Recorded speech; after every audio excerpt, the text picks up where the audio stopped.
Go forth and let the Monday morning ruckus begin. I'm Jay Cleveland Payne, bringing you things you might have heard for the weekend past here on the date of Monday, the 13th of March, 2023. A whole lot of things get into. A lot of things we're obviously not getting into because we don't do all the news.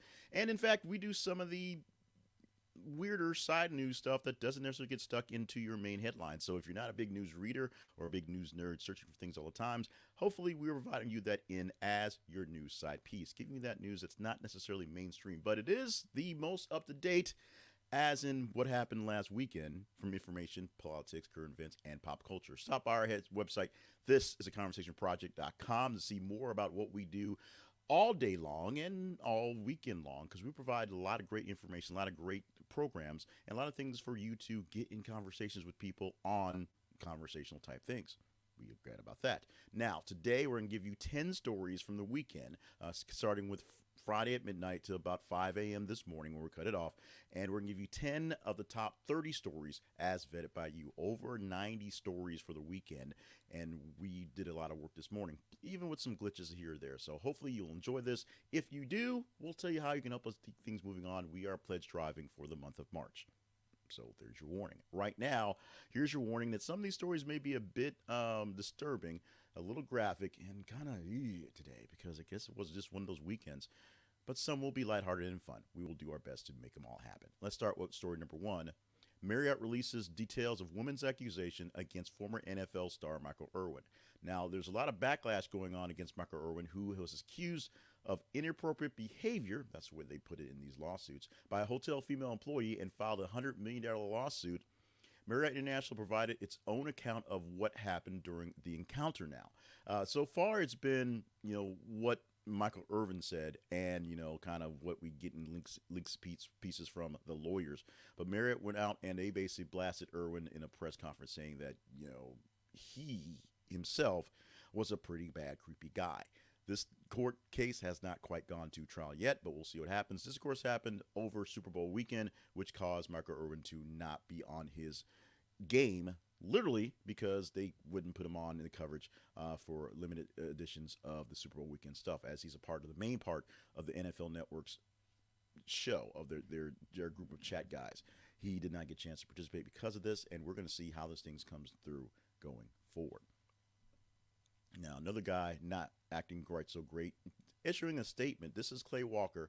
Of course, he paraded his tour driver and profanity-laced rant and threatened him, telling the driver to get in touch with the head of the tour bus company to find someone else to operate the bus. Now, this clip is a bit old, but, sometimes it takes a while for these things to come out. He has released a statement basically saying, he was in bad taste, shouldn't have did that, stuff like that. So we're going to see how this resolves out. But if you're a fan of Clay Walker, you may have some reservations about some of the things he said in this tape here. If you're not a fan of Clay Walker, then you may think, oh yeah, these privileged guys are who they are. Check out the story and go deeper into detail, because my robot editor only gives me bits and pieces to kind of roll through this. But Clay Walker told the ad magazine Music Mayhem that the recording tour took place over a year ago, and that he and the bus driver they remained friends. Everything's kosher now. This is just a heat of the moment type of thing. However, these things happen. You get a chance to decide on this one.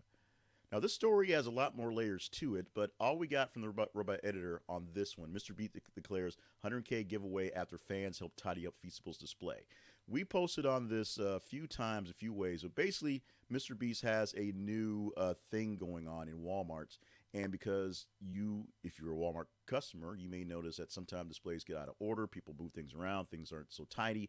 They're really busy at the Walmarts these days. So MrBeast asked all of his followers to go clean up his stuff. And they took pictures of themselves cleaning up his display. On Tuesday, he actually announced he's going to donate $100,000 to a charity and asked those followers which ones to support in this one, in support of all the fans who helped tidy up his Feastables display. What are Feastables? We're not, he's not an affiliate, so we're not going to go deeper into what it is. But you probably have seen it in your local Walmarts, and you probably see it in a nice, pretty looking display, because MrBeast fans prettied it up. Let's move on to the next story, which is this one, a really important one. Treasury Secretary Janet Yellen says U.S. government won't bail out Silicon Valley Bank.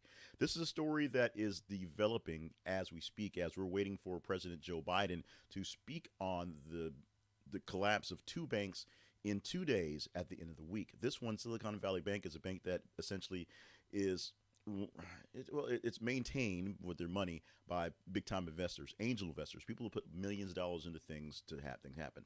Oh, sidebar.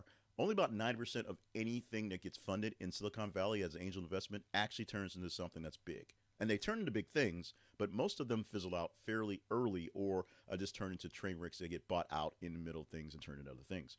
So most of these big time hits that you see are really gambles. And they're big time gambles, and a lot of money is in place. This bank went down with like over $100 billion in assets. And unlike your normal bank down the street, where basically most of it is insured by the FDIC, 90% of the assets from this bank were not. Now, essentially, what happened was just like in my favorite movie, there was a run in the bank. In It's a Wonderful Life, there was a run in the bank. And they shut their doors to keep everything from going nuts. Banks should be back open today, this one in particular, and we will see that people can mostly get most of their money out. We'll see how that works out. But Janet Yellen is saying that while this bank was really big, it's not in the too big to fail stage, and the banking industry is not in the too big to fail stage, so they won't have to be any real interventions. Now, what they're thinking was the reason for this one and the other bank having their issues being smaller-ish banks, if you will, even though $100 billion is a big chunk of change, is the interest rates that the Fed is doing to keep down inflation is kind of doing a little weirdness on banks because it makes it hard for people to put money in the banks to keep them for savings. This is what they think is more or less what's happening here, plus the large amounts of money that are not insured, and Twitter rumors saying that the bank's going down. We'll see how this goes down, but Janet Yellen is saying they're not going to bail them out. Check this for a bailout. Rivals Saudi Arabia and Iran restore ties with China's help. What does this mean? It means more good things for the world with people like Saudi Arabia, which people are kind of about, and Iran, which people are really kind of about. With some help from China, which people are kind of about. So the good news is they're now going back to talks and dealings and actual ties between the nations of Saudi Arabia and Iran. So less bad actor things between the two actors themselves, which is a good thing. The sort of bad news about this is that China is involved. Now, remember, U.S. was involved in the Iran nuclear deal to kind of get Iran back into the world and get them back in going shape. And of course, President Donald Trump axed that. A lot of people didn't like that deal anyway, so there you go. However, that meant our control and our Western influence on things in the region was at a nil. And with China stepping in to do what it can to help things out, China is trying to emerge as the actual reigning superpower. Russia is on the decline. U.S. has sort of got its head stuck up its butt. And so why not get help from China? China is stepping in to help a lot of third world style countries because they've got cash flow and they've got merchandise and they've got influence and they've got weapons and they've got a plan of action in their whole communist thing that really worked for folks. And capitalism kind of sucks, says China, not I. I love capitalism. China, not so much. So, is China going to make this deal they made to help Saudi Arabia and Iran get back on track a better look on them? Are they China washing things on their lives? We can talk about that in later conversations. Michael Cohen to testify before New York grand jury in Trump case. But he's done that a few times before. Yes, but this time in front of the New York grand jury, and this time it looks like there may be some charges from the New York grand jury on many things. And it might just be another Stormy. There's a lot of Stormy Daniels talk going up there, so it might be another bite at that one in particular. But remember, Michael Cohen actually went to jail for essentially falsifying records and saying he was a liar for that in particular, and a lot of things wrapped around it. So Michael Cohen, of course, not exactly a reliable witness because, he went to jail for perjury. So is he telling the truth now?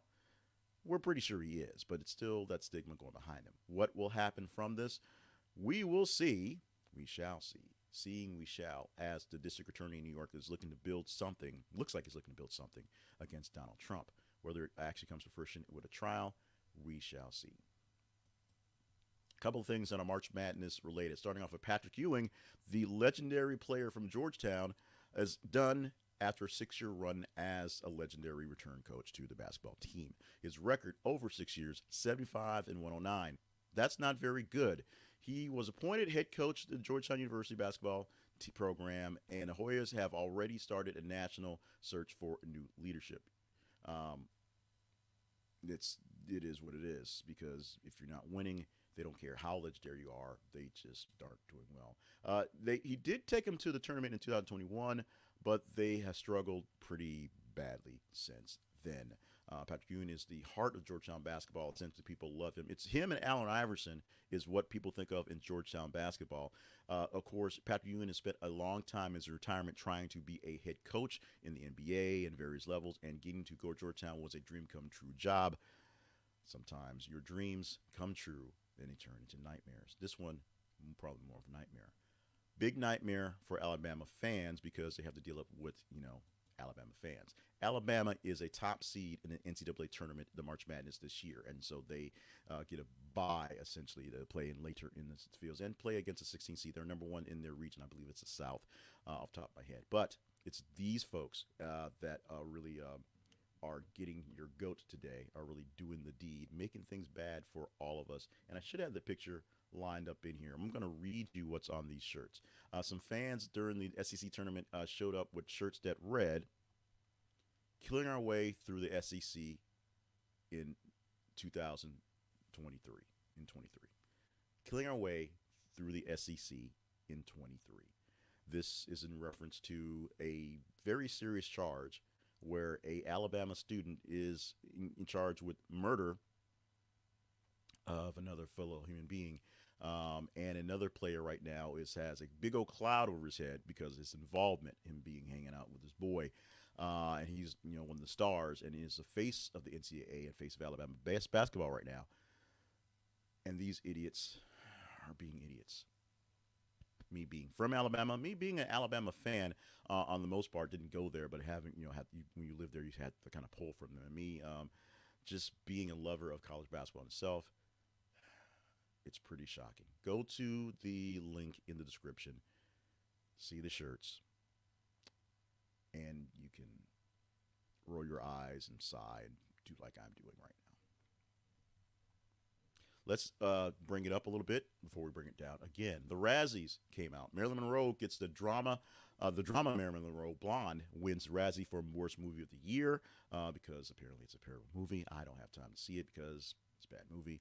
Also, Tom Hanks gets a Razzie this year for his portrayal as Colonel Parker in Elvis, because it was just so weird and cringeworthy. Now, the Razzies did have to own themselves this year. They actually won the award for Worst Actress. Why? Because they nominated Ryan Kira Armstrong, a girl who's, under 10 years old, for Worst Actress this year, realizing after backlash, because they weren't smart enough to realize picking on kids is stupid, that was bad. They say they won that by a landslide by being bad actresses in this case. Colin Farrell also got an award where this year he was given the Razzie Redeemer Award for his star movie in that Irish movie, where basically it was about potatoes, I guess. I didn't see that one either. It's black and white. Who watches black and white movies in 2023? Paul Flores sentenced to 25 years to life for murder of Kristin Smart. This is a murder that happened in 1996. California College student Kristin Stewart. And now Paul Flores, who's 26 years old, was charged with the murder of, and his father, Ruben Flores, was found not guilty as an accessory. Go deeper into this story because it's a lot of layers in this one. And we end this on a low note, if you will, but this is a pretty important, pretty big deal story-wise as well. We now have some closure to this murder from the 90s, if you will. And so it's not, really is not a fallacy that cold cases, even nearly 30-year-old cold cases, can't be solved and can't have some retribution, can't have someone actually pay for the crimes that were committed. Let's do to our teaser story. Let's go to our teaser story. I will do the teaser story right now, if you will. Other words and things that are not happening in my mouth right now. We can do a teaser story by telling you this is a story we have posted that you can tell us to talk about in tomorrow's deal. Now, Tuesday through Friday, we'll go through 8 stories, just 8 stories from the top 15 of the day. And so it's a smaller batch to choose from. So it's a better chance that the best stories pop up because it's a smaller batch to choose from. Will we talk about this one? Go to our feeds. That means follow us on Facebook and Twitter. Facebook.com/, this is a conversation project, and twitter.com/th_conversation, which you'll see posting in about an hour. Because we post every 50 minutes a news story, and we have them lined up in a way. This is one of the more tamer ones we can put in here this morning, because a lot of them are also dark as well. Best Actress Michelle Yeoh takes shot at CNN's Don Lemon in Oscars acceptance speech. Now, Michelle Yeoh won Best Actress award last night for her movie Anything, Always, Even There, of course.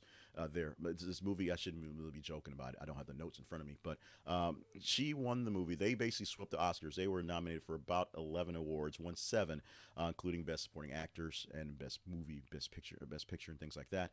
And she took a swipe at Don Lemon and his, women in their prime thing. Now, Don Lemon, I'm watching CNN. I watch CNN in the morning, so to prepare for the show. And they're talking Oscars, and they're talking Michelle Yeoh, and they're not talking Don Lemon. They talk about Don Lemon and his weird hoodie jacket, but not getting owned by Michelle Yeoh last night. 2 correspondents, one from CNN, one former CNNer, and no one brought it up. There you go. Let's move on from this teaser, but maybe not. If you believe this is a story we should talk about tomorrow, vote it up, engage with it at our feeds, and we shall talk Michelle Yeoh. But most importantly, we're really talking about Don Lemon. Let's talk about cash. Let's talk about sleep. Let's talk about hostage tape. Go to thisisAconversationproject.com/hostage tape. And we're not kidding. We're not fooling. This is real. This is not a joke product. They are listed as the strongest, most comfortable mouth tape on the planet. Many people subscribe to the notion that mouth tape, a piece of tape that you put over your mouth, this is basically like ace bandage stuff to put over your mouth, will help you breathe at night because it keeps you from opening your mouth when you're snoring and makes you breathe through your nose. Simple. Your body wants to breathe, and if your airways are clogged in your nostrils, you'll try to compensate with your mouth, and all those big loud noises happen. You can tape up your mouth. You may look a little silly, but it's your bedroom. I don't judge. Hostage tape could be the thing that saves your marriage because snoring is a big deal. Check it out. Go to the site. Figure out if it's something that's good for you. This is theconversationproject.com/hostage tape is the link to our affiliate link. This is an affiliate link, as we said. So we get a little kickback if you decide that hostage tape is the thing for you. But check it out first. Don't just laugh at the ad. Check out the ad for hostage tape. Check out their website. See the actual research. Yeah, I know what I say about research. But see what they say about it. And maybe you, too, could be a convert to using hostage tape. The Conversation Project lives at thisistheconversationproject.com. This is the home for what we do here for things you might have heard. Also for other projects that are conversationalists, including the You're Welcome podcast, which we go deep dive into usually a controversial topic, and we usually say the words out loud that people who really want to say the words out loud can't, because it usually gets them canceled or fired or ridiculed on purpose. But we let people know, kind of what the deal is and why, if you will, why are these things bad. And sometimes we give people a chance to get a sigh of relief hearing me say a lot of crazy things that they wish they could say. I'm not sure why it works, but that's there. There's also the weekly wrap-up where we go through the scientific version, basically all the top stories based by the true numbers as they present, and some other things as well. Now, this month, all of March, we are doing the pledge drive thing. We are asking for your contributions. We're asking for your help.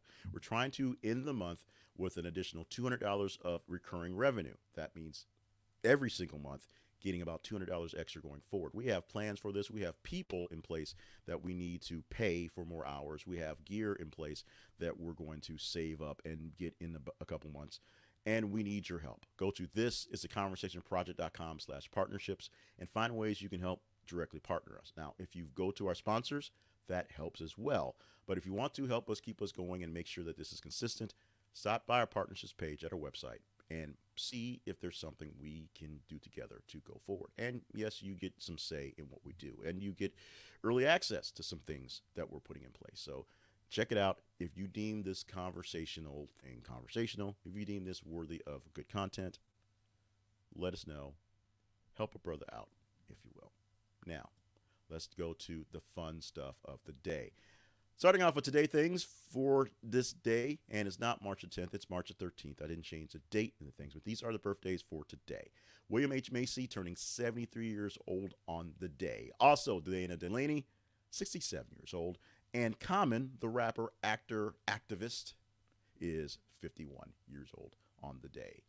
I'm not going to condone the day we're spotlighting today because, to be honest, there were a lot of lame ones out there, and this was the least lame. Workplace napping. There wasn't really a good food one. There wasn't really one that was really interesting, and a lot of them were really just long. So we want to spotlight Workplace Napping Day, but we do not encourage Workplace Napping Day. Napping Day? Sure, take more naps. Today is Monday. You're at work. You should probably not take that nap at work. Unless your work has napping pods, which I guess is okay. But if you work at a place with napping pods, I question your workplace. No napping at work, please. Today in history, starting off in 1961, Mattel introduced the Ken doll. We had Barbie's birthday a few days ago. Today, it's Ken's birthday. Now we go to the Mayor of Canada. In 1987, Bryan Adams' Heat of the Night became the first commercially released cassette single in the U.S. It took a Canadian guy to release a cassette single that made a lot of money back in the U.S. in 87. Do you remember cassette singles? Kids, cassettes were these, actually, that's one right there. That's a cassette. It's not a single. It's some air checks from back in the day when we used cassettes. I don't own a cassette player, so I actually can't play my air checks. It's kind of tragic. And in 2012, Encyclopedia Britannica announced that it would no longer publish printed versions of its encyclopedia. Now, for those of you who have not grown up in a world where Wikipedia or Google always existed, encyclopedias are books like behind me, but they were really large, and they had all the information that we needed to know in them, and they were written about a year out in advance, and people, teenagers, college students would go around and knock on people's doors and sell them encyclopedias. People sold encyclopedias door to door. Someone would come by every year and say, hey, the new encyclopedias are coming out. Would you like to buy them? And people would write big checks for that. My parents bought this huge encyclopedia set when we moved to Louisiana from Germany because, you know, we didn't have encyclopedias and we wanted new stuff. And they had young kids, youngish kids. I was in high school. My sister was in middle school who needed encyclopedias to do work. And they bought the largest, one of the biggest encyclopedia things of all time. And, of course, now all that is in here. It's weird. It's wild. 2012. Believe it or not, that's when they stopped selling Encyclopedia Britannica, the printed versions.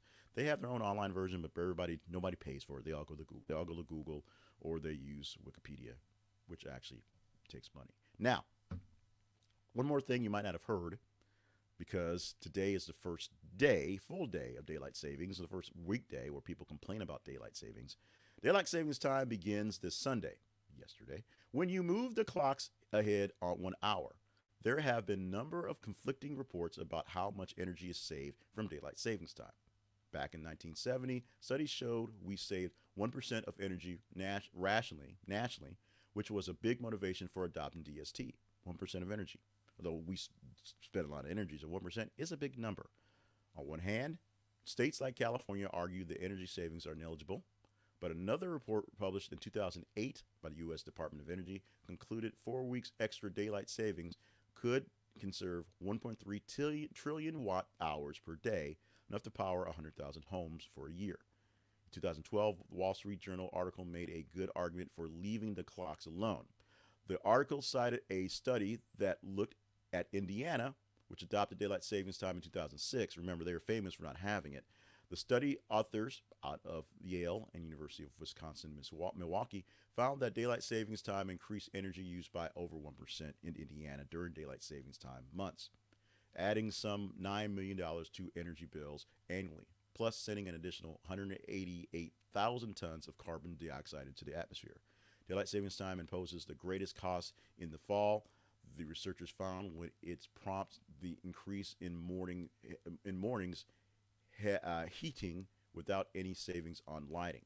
But it also imposes the high cost in July and August when increased air conditioning bills more than offset the savings in lighting. Another study found similar effects in Australia, which has essentially the same climate that we do here in the States, but in reverse. Their seasons are reversed because they're the other side of the world and the axes and things like that.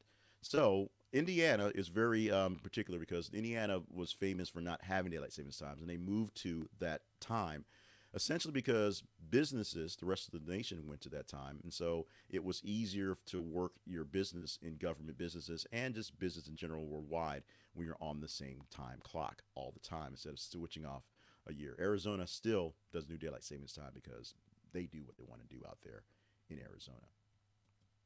And today, we did what we wanted to do. We gave you 10 news stories plus some fun stuff on March the 13th, 2023. Things from the weekend, things you should know. We missed one date thing, but we're not perfect. That's why we're doing the fun drive stuff. Check us out at thisistheconversationproject.com for all the things we have going on. Make sure you're following us on our feeds. You see them if you're watching the video in the top left corner or right corner. I'm inverted, so I'm not quite sure what I'm looking at. And of course, if you can't see them, they are on Facebook at This Is the Conversation Project and Twitter at th_conversation. The most important thing you can do is follow us on our feeds and engage in the stories. The second most important thing, but very important, is see if there's a way that we can work together. Go to our partnerships page at our website and see if there's a way that you would like to connect with us to help us keep things going. As you said, looking for $200 of extra revenue and ongoing extra revenue going forward to help out the process in the future.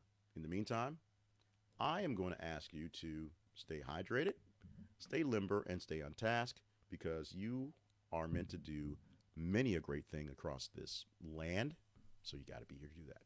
I'm also going to go back to loading up some stories, doing some background work, and just enjoying the day, if you will, because the day is going to be a pretty weird day as I think we have another frost coming in the south. So I think, maybe the groundhog was right, just delayed by a bit. I'm done. You don't be done. Have a great day. Let's do this all again, but a smile tomorrow.